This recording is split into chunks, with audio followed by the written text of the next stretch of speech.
सुनैना चौटाला 25 सितंबर को जींद में चौधरी देवीलाल जयंती के उपलक्ष्य में होने वाली रैली का निमंत्रण देने कैथल पहुंची। यहां उन्होंने महिलाओं को संबोधित किया। सुनैना चौटाला ने इस दौरान सरकार पर जमकर निशाना साधा।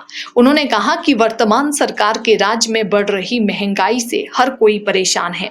सुनैना ने कहा कि रसोई गैस सिलेंडर महंगा हो गया है, पेट्रोल डीजल के दाम लगातार बढ़ रहे हैं। इतना ही नहीं, महिलाओं के क्रीम पाउडर भी महंगे हो गए हैं। सरसों का तेल महंगा हो गया है, जिसकी वजह से महिलाओं की रसोई तो चौपट हो ही गई है, साथ ही उनका पूरा बजट भी बिगड़ गया है। उन्होंने कहा कि वे रैली के बाद एक मुहिम चलाएंगी, जिसके तहत जिले के हलके में जाकर लोगों को जागरूक किया जाएगा।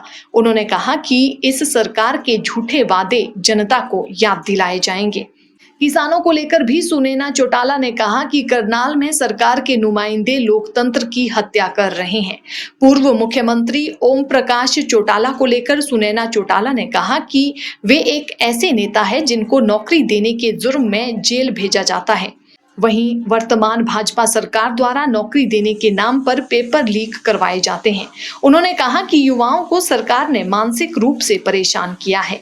घर से युवा नौकरी के लिए फॉर्म भरने जाता है, मन लगाकर पढ़ाई करता है, लेकिन जब पेपर देने जाता है तो उसे ठगा जाता है, पेपर लीक हो जाता है। सुनैना चौटाला ने कहा कि वे युवाओं को कहना चाहती है कि हरियाणा को भारतीय जनता पार्टी से मुक्त कर दें।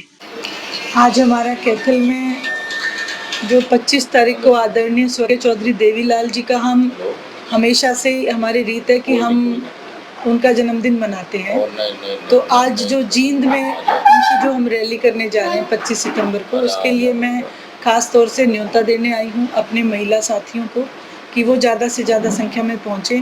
और वहीं जो सरकार के मैं जितने भी कारनामे गिनाऊं कि इतनी महंगाई जो बढ़ रही है उसके बारे में मैं महिलाओं से इंटरेक्ट होने मिलने आई हूँ। तो जिस तरह से महिलाओं की बात आपने की है और महिलाओं की बात करें तो लगातार गैस सिलेंडर के दाम आसमान छू रहे हैं, क्या कहेंगे इस मौजूदा परिस्थितियों के बारे में?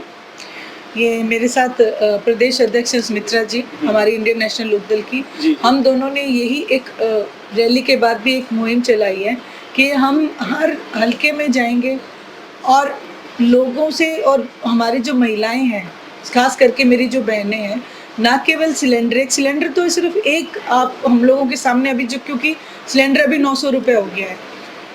इस सरकार के जितने झूठ हैं हम उनकी एक लिस्ट बनाएंगे, क्योंकि देखो शुरू से लेके आखिर तक झूठ बोला गया। 15 लाख के वादे भी किए गए थे, फिर जीएसटी के नाम के ऊपर भी इन्होंने बहुत बड़ा एक घोटाला कर लिया। अब सिलेंडर महंगा, पेट्रोल डीजल महंगा, मैं तो ये कहूँगी हमारे तो क्रीम पाउडर भी महंगे हो गए।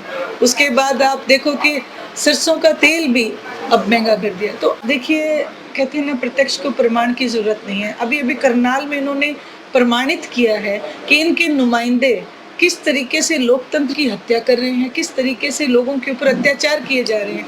ये तो 1857 जैसा युद्ध वापस उसी कगार पे लाके हमें खड़ा कर दिया। ये सरकार एक, कहते हैं ना, लुटेरों का गिरोह है, ये सरकार नहीं है। जैसे कि ओम प्रकाश जी चौटाला कहते हैं कि इनका पाप का गड़ा है वो अब भर चुका है। जो बंगाल में इन्होंने फेस किया, वो हर स्टेट में ये भारतीय जनता पार्टी वही चीज़ें, वही खिलाफत आगे देखेगी। इनेलो के एकमात्र नेता विधायक अभय सिंह चौटाला विधायक पद से इस्तीफा दे देते हैं किसानों के हित में। कहा जा रहा था कि किसानों के हित में दिया गया। कितना फायदा इससे पार्टी को हुआ और कितना समर्थन किसानों को मिला? देखिए, मैं आपको एक बात कहूँगी कि जो इतिहास होता है ना, वो भविष्य का आईना होता है। मैं पूरे समस्त हरियाणा से ये बात कहना चाहती हूँ कि हम जब किसी घर में रिश्ता करने भी जाते हैं तो हम ये देखते हैं कि खानदान में किस बुजुर्ग ने क्या अच्छे काम किए, क्या बुरे काम करे, उनका कैलकुलेशन होता है।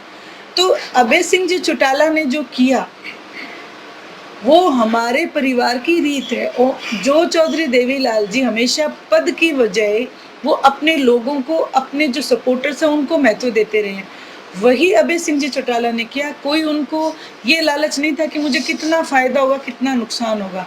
उन्होंने अपनी रीत को, अपने परिवार की रीत को आगे बढ़ाया और एक जो भावनात्मक, उन्होंने एक अपनी भावना को व्यक्त करने का तरीका ये अपनाया कि मैं इस्तीफ़ा दूँ।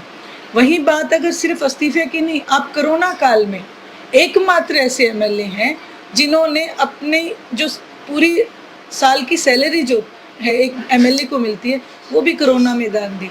तो यहाँ कोई उनका निजी स्वार्थ